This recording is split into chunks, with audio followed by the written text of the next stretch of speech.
Bonsoir. Est-ce que ça vous est déjà arrivé, vous, d'avoir des problèmes de sommeil, donc, autrement dit, d'avoir tout simplement de la difficulté à vous endormir, que ce soit de façon bien générale ou spécifique, ou que ce soit de façon chronique ou circonstancielle? Parce que si c'est le cas, disons que ça va sûrement vous avoir mis la puce à l'oreille pour ce qui est de comprendre et réaliser que si la vie est un combat, c'est dur de pas mal de le gagner sans avoir développé un niveau à un autre, une certaine capacité à réussir à s'endormir. Surtout qu'on pourrait tout aussi bien parler, en fait, d'une sorte de marathon qui dure à toute fin pratique toute la vie. Parce que toute la vie, on a besoin de réussir à s'endormir. Parallèlement, est-ce que ça vous est déjà arrivé d'essayer de méditer, de vous dire, on va essayer ça, cette patente à gosse-là, pour aussitôt vous retrouver un peu comme un écrivain qui se retrouve devant une page blanche, à vous dire, OK, mais qu'est-ce que je suis censé faire au juste, puis comment c'est censé marcher cette affaire-là, puis y a-t-il un mode d'emploi, s'il vous plaît? Ou encore, vous retrouver livré face à votre intériorité, puis vous dire, il est censé se passer quoi, là? C'est censé avoir un feu d'artifice à l'intérieur ou quelque chose? Alors, si y a au moins une de ces deux problématiques-là qui s'applique à votre cas, ben, je pense que vous gagneriez drôlement. Vous auriez fort probablement intérêt à cliquer tout simplement sur le lien que je vais mettre dans la description, ou pour ceux, ça l'étoile, qui regardent le live en ce moment, de juste cliquer sur le lien que j'ai mis sur mon wall auparavant. Et puis, puisque là, c'est là que c'est ainsi que vous allez pouvoir avoir accès à mon super nouveau livre virtuel gratuit que j'ai fait pour adresser ces deux problématiques-là, puis qui représente un peu le fruit de ce que j'ai pu apprendre, comprendre, découvrir moi-même à travers mes expérimentations personnelles au cours à peu près des 10 dernières années au moins. Sans parler de tout du fruit de millénaires de connaissances puis qui ont pu se transmises là, à partir de différentes approches philosophiques, religieuses, spirituelles, etc. Puis que là, à un moment donné, c'est ça, il y a un bout que je vais avoir pu glaner de part et d'autre. Là. Parce que là, un moment donné, il y a un bout à tout réinventer la roue puis repartir de zéro. Là. Alors que c'est bien plus intelligent de s'asseoir sur l'épaule de géant.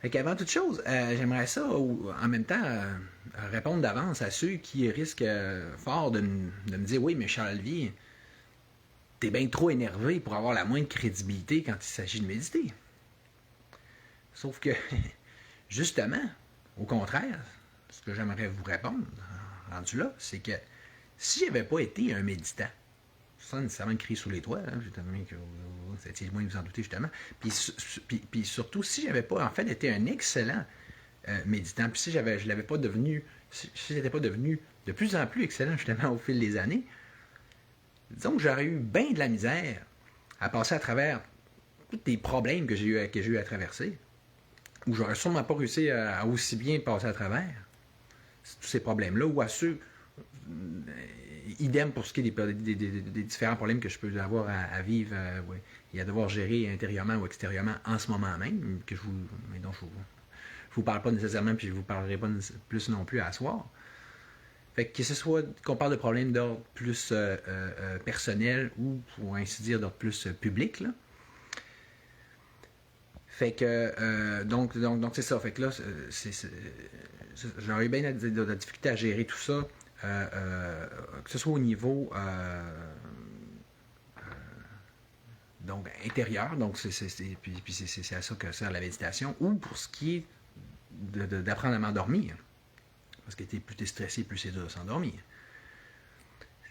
De telle sorte que tout ça va avoir non seulement m'appris, m'avoir non seulement forcé à apprendre à méditer, mais puis à le faire comme du monde, mais à carrément développer une sorte d'art de l'endormissement qui représente à toute fin pratique une nouvelle technique, parce que, en tout cas, s'il y en avait une, j'aurais bien aimé la savoir. Si vous en connaissez une, vous avez juste à m'en faire part, puis au pire, je vais l'inclure à mon recueil.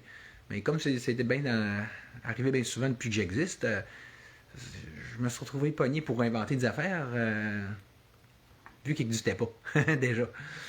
D'ailleurs, je vous passe la liste des exemples, là, ça sera pour une autre fois.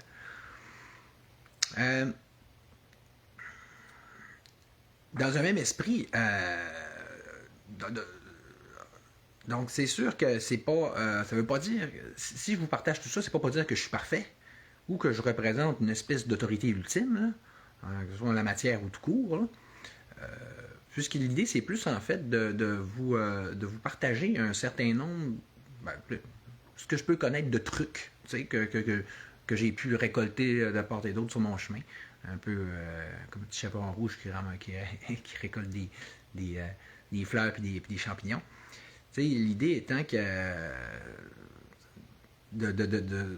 qu'on puisse s'entraider sur une base d'égalité, là, puis donc si la vie, considérant que si la vie est un chemin, puis qu'on avance ensemble sur ce chemin-là, ben justement, pourquoi pas se donner des petits coups de pouce l'un l'autre en avançant ensemble, plutôt que de dire je suis le grand maître, suivez-moi. Là, donc c'est plus je vois plus ça sur une base d'égalité, puis de ce qu'on appelle en anglais du peer learning qu'autre chose. Fait que c'est ça. Puis pour en revenir un peu à ce que je disais tantôt, au niveau du livre puis des connaissances surtout des techniques et des stratégies que je vais vous transmettre, on peut dire que ça va que ça réfère autant à ce qu'on pourrait appeler une méditation active, donc une méditation de jour, qu'une méditation passive, donc de nuit. C'est comme ces deux registres-là qu'il faut qu'on gère en tant qu'être humain, puis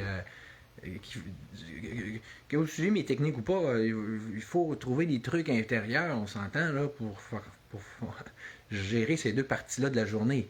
Puis, forcément, naturellement, de façon très différente. Bon, fait que moi, c'est juste que excusez, là, je suis un peu distrait par un commentaire niaiseux. Ouais. Fait que, une autre affaire, c'est que, donc une autre réponse que je voudrais faire d'avance à une autre critique potentielle qu'on pourrait faire.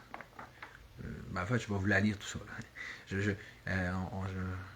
Supposons que je vais me mettre dans la peau pour un instant d'un de mes opposants potentiels, exemple, qui pourrait me dire ouais, mais là, Charles-Lévy, des fois, là, dans tes lives, exemple, t'as l'air fâché. Puis même que des fois, t'es fâché. Même pire que ça, des fois, là, ça t'arrive d'oser prononcer certains gros mots ou de te retrouver ou même de te lancer dans telle chicane ou voir telle guerre contre tel ou tel type ou personnage. De telle sorte que, Charlie, on ne trouve pas au final que tu te conformes très bien ou très exactement au modèle ou plus exactement au stéréotype du parfait gourou auquel on peut donc être habitué et qui serait donc, autrement dit, supposé être au-dessus là, de tout et à l'épreuve de tout. Tu sais, le genre de gourou Teflon, là, qui donne l'impression d'être toujours assis sur sa montagne au-dessus du monde.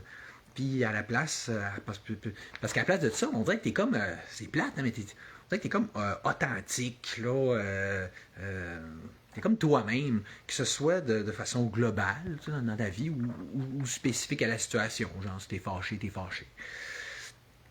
Plutôt que, en bon personnage public, de systématiquement refouler tes émotions, ou tel aspect de ta personnalité, puis afin d'ainsi pouvoir d'autant mieux projeter une image de toi comme étant supposément parfaite, ou du moins comme fitant parfaitement avec le genre d'image qui pourrait justement nous faire entrer envers toi en lien de gouroutage, de façon telle que tu puisses d'autant mieux nous extorquer de l'argent ou simplement des likes, des views puis de l'attention.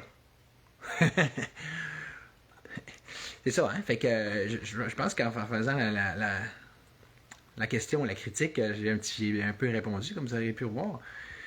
Puis que je ne sais pas si ça vous a fait ressortir aussi en même temps les. Ouais, Gipsy puis l'autre avant, je passais à autre chose, là. Mais si vous voulez qu'on s'en reparle, on s'en reparlera en privé. Je vois de quoi vous parlez, mais c'est un autre sujet complètement, comme vous pouvez voir. Là. J'ai vraiment plus là. Bon, mais c'est ça, fait que ça, je ne sais pas si vous remarquez, ça fait ressortir que ce genre de connaissance-là, d'habitude, est l'apanage, ou est considéré comme étant l'apanage de ce qu'on pourrait appeler des gourous, tu sais, que. Puis c'est comme au niveau politique, c'est comme si vous enfermez vous-même ces connaissances-là dans ces structures-là, puis vous les maintenez vous-même de par le fait même. Donc c'est pas. Tout ça, c'est absurde et inutile, là, OK? Surtout que le genre de personnage que vous créez, c'est pas ceux-là qui vont vous amener de la vraie connaissance non plus. Bon. Pour en venir maintenant, plus globalement, au niveau, plus spécifiquement, en fait, à la question de l'énergie négative. Hein, parce on a sociétalement un bug avec ça. Si quelqu'un il flirte moindrement, que ce soit des fois ou plus régulièrement, avec telle énergie négative, soit de colère, de haine, ça, on va dire, ben là, ça ne fit pas, il y a un problème dans la tête, c'est une mauvaise personne. Et il peut sûrement pas être un bon méditant ou pouvoir enseigner quoi que ce soit de nature spirituelle. Donc, la première affaire que je vous suggérerais de faire, c'est de cliquer sur un autre lien que je vais vous envoyer, qui est celui d'un autre live que j'avais fait il y a quelques années, en fait, peut-être 2 ans. C'est un autre cours, on va dire, que j'ai appelé Énergie négative 101. Et puis, donc, c'est ça, je ne vais pas répéter le contenu, je vais juste le laisser cliquer dessus. Puis, tandis que, pour aller encore dans des eaux encore plus philosophiques, je vous dirais, si vous n'êtes pas capable de... C'est important, ça, de concevoir que l'action, le conflit, ou même la lutte, puisse être totalement compatible avec une forme ou une autre de spiritualité, bien, premièrement, je vais juste dire ça de même, parce que je pourrais parler de tel passage de la Bible, de Jésus qui renverse des tables, puis ça, mais plus simple, pour aller plus droit au but, parce qu'il nous manque un peu de spiritualité. La plupart des gens, on connaît plus ou juste les religions occidentales, là, encore là, des bouts de christianisme, en fait. Donc, je voudrais, allez donc lire le Bhagavad Gita, donc, qui est le livre cœur de l'hindouisme, OK? Puis si c'est pas assez, c'est pas long, le Bhagavad Gita. Prenez-vous une version ou une autre, là. C'est sûr que vous en trouvez une en ligne, en fait, là, gratuite, là. C'est une transcription virtuelle, là. Puis, si c'est pas assez, ben, écoutez donc Mahabharata, dont je vais encore là vous transmettre le lien. C'est toutes des choses qui manquent à votre culture, en partant, là, pour tous ceux qui n'ont pas consommé ce genre de matériel culturel et religieux-là. Puis ça, vous m'en direz des nouvelles. Parlant de ça, de ce qu'on appelle dans le Bhagavad Gita le karma yoga, que je ne vais pas vous expliquer là, mais qui est le concept même de méditation en action. OK? Donc, de savoir agir de façon détachée, blablabla. Mais ce que je voulais vous amener comme principe, c'est que la vraie méditation est censée être en action. Un vrai bon méditant est censé le faire continuellement, à chaque instant de sa vie, puis donc de sa journée. Ce qui, en passant, est mon cas. Puis, encore là, tout ce que je vous ai dit tantôt, là, ne pourrait pas s'appliquer si pour moi, c'était pas des principes et des capacités qui s'appliquaient justement, que j'étais capable d'appliquer de façon quotidienne et continuelle. Fait que là, rendu là, ça veut dire que c'est des choses qui font partie de ta vie, puis ça devient expérientiel, puis donc que c'est pas juste des paroles en l'air, là, ou juste des principes théoriques que je vous transmets là, tu sais. En plus que, sans parler du fait que depuis que j'ai écrit les choses qui sont dans le recueil en question, j'ai continué d'en apprendre, de parfaire cette connaissance expérientielle-là, cette expérience-là, autrement dit, au fil des années. D'ailleurs, je vais y revenir tantôt. Là. Fait que, autrement dit, je vais y revenir en voulant dire, peut-être que ça pourrait être bon qu'au-delà du recueil, je vous, pour aller droit au punch, là, que je vous donne des petits cours, mettons, que ce soit en individuel ou en collectif. Peut-être sur une base d'ailleurs de contribution volontaire, là. Parce que maintenant, il y a un bout à travailler gratuit, donc travailler dans le beurre comme je le fais continuellement. Sans parler du fait que dans au moins le cœur de ce recueil-là, c'est vraiment des techniques. Là. C'est soit notamment celle de la section technique spécifique créée par Charles Olivier. Puis comme vous allez voir, c'est un. Je l'ai mis à peu près dans le milieu, là, un peu du livre, puis c'est pas une grosse partie, puis. Fait que. Elle est comme bien cachée, autrement dit.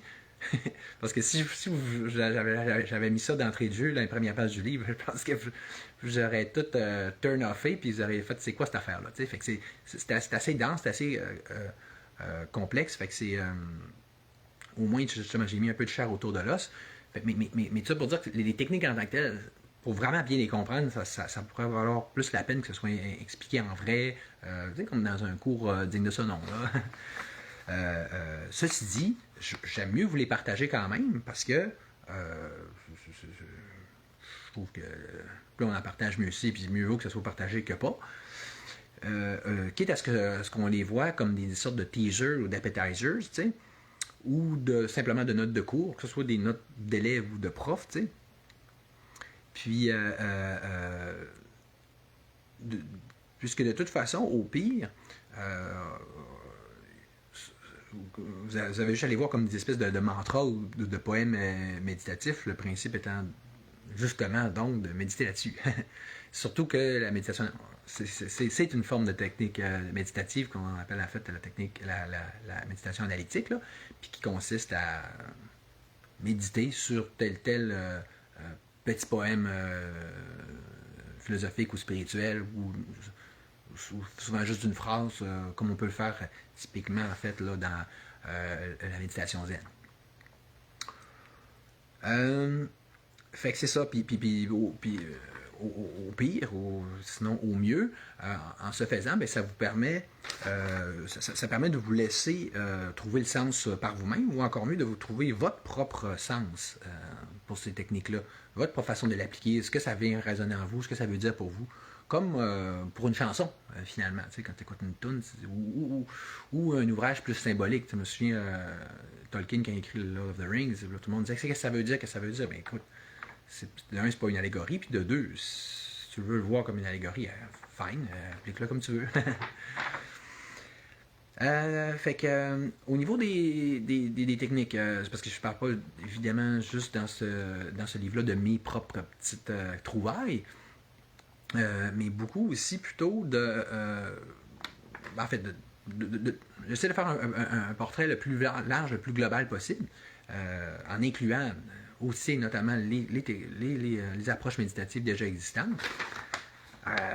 Puis à ce niveau-là, je voulais au moins dire un mot ou deux sur ce qu'on appelle la méditation pleine conscience, ou en anglais le mindfulness meditation, là, qui est désormais quasiment le chemin le plus pratiqué. Hein, de telle sorte qu'on peut quasiment dire que c'est devenu une sorte de norme en la matière. Quand tu dis qu'il y a même une technique de psychologie qui s'appelle le Mindfulness-Based Cognitive Therapy, je pense, quelque chose comme ça. Donc, en tout cas, MBCT, là. Fait que c'est merveilleux tout ça, mais là, cela étant, je pense que j'ai d'autant moins besoin de m'épancher là-dessus plus qu'il faut. En voulant dire, faites vos recherches, là. Surtout que maintenant, qu'il existe pas juste YouTube, Google, Wikipédia, mais même maintenant des intelligences artificielles comme exemple Perplexity. Peut-être que tu tapes sur Google Perplexity, tu trouves. Vous pouvez pousser vos recherches beaucoup plus loin en passant de même. Donc, quand il y a des filons de même, là, déjà, c'est comme si c'est déjà existant. C'est un peu comme s'il y a une trail qui est déjà toute battue là, dans la forêt. Je ne la rebattrai pas plus, justement, pour autant. C'est pas ça l'intérêt. Puis, surtout que il y a une différence, puis ça, c'est bien important, entre les techniques de méditation puis la vraie méditation. Dans le sens, l'acte méditatif en tant que tel, tu sais, la vraie patente, comme on a dit. Ce qui me fait d'ailleurs penser au fait que, on peut dire qu'une des approches en la matière, ça pourrait être ironiquement, c'est quasiment l'alchimie. Parce que quand tu recherches le sujet, tu te rends compte que, je n'avais parlé dans le dernier live, là, dont je vais mettre le lien aussi, puis vu qu'on parlait de méditation dedans, donc je parle ici plus spécifiquement mon entrevue avec Isabelle Chiano. Donc, comme je l'expliquais, la chimie, en termes de tradition ésotérique et spirituelle, ben, ils vont te dire, puisque vu de cette façon-là, on parle non pas de transformer le plomb en or, mais de se transformer soi-même, donc pour devenir une meilleure personne, ce qui revient un peu assez exactement au principe de travail sur soi et de croissance personnelle. Mais donc, si tu lis de cette façon-là les anciens écrits, il y a une phrase qui m'a toujours resté dans la tête, puis c'est, je ne sais pas quel alchimiste qui disait un enfant pourrait le comprendre. Donc, c'est ce qui est une phrase intéressante. Ça veut dire que c'est quelque chose qui est censé être simple, genre la transformation intérieure et la méditation, c'est presque la même chose, hein, en fait. Mais en même temps, c'est dur à expliquer. C'est pas, tu sais, c'est comme faire du vélo, n'importe quelque chose qui est expérientiel, qui est procédural. Oui, un enfant pourrait le maîtriser, comme nager, tout ça, mais de là à dire c'est le même, tu le fais, c'est surtout que c'est en le faisant que tu l'apprends et que tu peux le comprendre. Salut Mano, salut Alex. Fait que, tu sais, c'est le même principe assez exactement qui fait qu'en taoïsme, on va dire, quand tu lis le Tao Te Ching, ils vont dire c'est la vraie façon d'apprendre, c'est pas de lire dans les livres, c'est de chercher la compagnie ils vont dire de maître, là, c'est pas pour ça que j'en suis un, mais tu sais, de gens qui ont déjà fait la chose en question. Rapportez-vous à n'importe quelle forme de connaissance, puis c'est vrai que c'est ça. D'ailleurs, dans le temps qu'il y avait des vraies écoles puis des vrais professeurs, comme genre au Moyen-Âge, ben, il y avait. On fonctionnait par apprenti. D'ailleurs, en construction, on garde encore ces termes-là, apprenti, compagnon. Fait que tu apprends avec quelqu'un, tu apprends en le faisant, puis en suivant l'exemple de quelqu'un. Ça pour dire que l'acte méditatif, là, ben c'est ça, c'est que quand tu es rendu à essayer de comprendre, de vivre ça, puis donc de t'approcher de ça, ben, il y a rendu les plus grandes différences entre la technique, que ce soit celle de la méditation pleine conscience ou des autres techniques traditionnelles. Ou plus exactement, il n'y a pas grand. Plus présent pour ce qui est de ce à quoi tendent ces techniques-là. T'sais? C'est comme si chacune des techniques est un point de départ différent, mais le point d'arrivée, il est pas mal le même, ou il est censé être le même. Fait que plus tu t'approches, puis plus tu t'approches de la vraie affaire, qui, elle, fait que là, de toute façon, plus tu avances dans n'importe quelle technique, plus au final, on vient à parler des mêmes affaires, puis de la même façon. OK? C'était ça que ça je voulais en venir. Fait que c'est vrai que la technique... un exemple de ça, quand je parle de méditation pleine conscience, c'est... Ou de méditation en général, justement, c'est quand on commence à parler comme ce bon vieux moine bouddhiste, je ne sais plus trop lequel, qui avait dit une phrase qui pour moi décrit quasiment... en tout cas, ne met pas l'essence de la méditation, mais un des éléments vraiment importants, c'est... Il disait, parce que c'est un des pièges ou vraiment des gros défis en méditation, c'est qu'est-ce qu'on fait avec nos maudites pensées. Hein? Quand on commence, on se dit, ben là, il faut que j'arrête de penser. Ben, bonne chance, tu peux pas. Mais donc, ce que tu peux essayer de faire, puis ce qu'il faut, il s'agit de faire, c'est cette phrase-là de ce moine-là, il disait, il faut que visualise tes pensées comme étant des nuages dans le ciel. Là. Bon, ben là, c'est ça. Fait que tu fais laisser passer. Laisser passer tes pensées, comme des nuages dans le ciel. Fait que, tu sais, Le point étant, que ce soit en pleine conscience ou que ce soit ou qu'il s'agisse d'une autre technique, on va tôt ou tard en arriver à ce genre d'éléments-là. Dans l'état, ou exemple pour ce qui est d'être vraiment dans l'instant présent. Donc ça veut dire qu'au niveau de la pleine conscience, on va focuser beaucoup sur les sens. Qu'est-ce que je vois, qu'est-ce que j'entends. De façon similaire, au niveau de la méditation zen, on va focuser sur un point spécifique, puis on dit on focus là-dessus, point. Littéralement. Lui, Chantal. Fait que, c'est ça. Là, j'ai fait le tour. Chantal, t'arrives au meilleur moment. Hein, j'ai fort, tu le réécoutes. Puis, le but de ce petit laïus-là, par rapport, par exemple, à la pleine conscience, c'est de dire que anyway, j'ai pas besoin ce serait inutile d'en reparler parce que ce qui est intéressant, puis que ce soit en ce qui me concerne mon ouvrage ou de façon générale, pour ce qui est de la méditation, c'est la fameuse vraie méditation. Okay? Le fameux vrai acte méditatif qui, lui, il est dur à enseigner, fait que il est dur à apprendre aussi. C'est pour ça que je l'ai. J'ai fait du mieux que je peux, mais c'est quasiment plus précieux quelqu'un comme moi qui se prend pas au sérieux puis qui essaie de brosser quelque chose d'approximatif, mais qui donne une idée aussi tangible, aussi authentique que possible de la fameuse vraie patente. Sinon, ben c'est ça. C'est vraiment en pratique qu'on pourra aller encore plus loin. Fait que s'il y en a qui sont intéressés à aller dans ce sens-là, contactez-moi en privé puis on verra qu'est-ce qu'on peut faire. Si la personne n'est intéressée, je m'en fous. Moi, je vais avoir fait ma part puis je vais me sentir moins égoïste de garder mes connaissances pour moi. Puis après ça, je passerai à un autre sujet puis un autre appel comme je fais d'habitude. Surtout que c'est assis, je suis vraiment. C'est encore plus ça que d'habitude. Il va y avoir toutes sortes d'autres commentaires. Je vais aller regarder ça. Fait que. Peace and love. Merci. Bonsoir tout le monde. Puis. À la revoyure.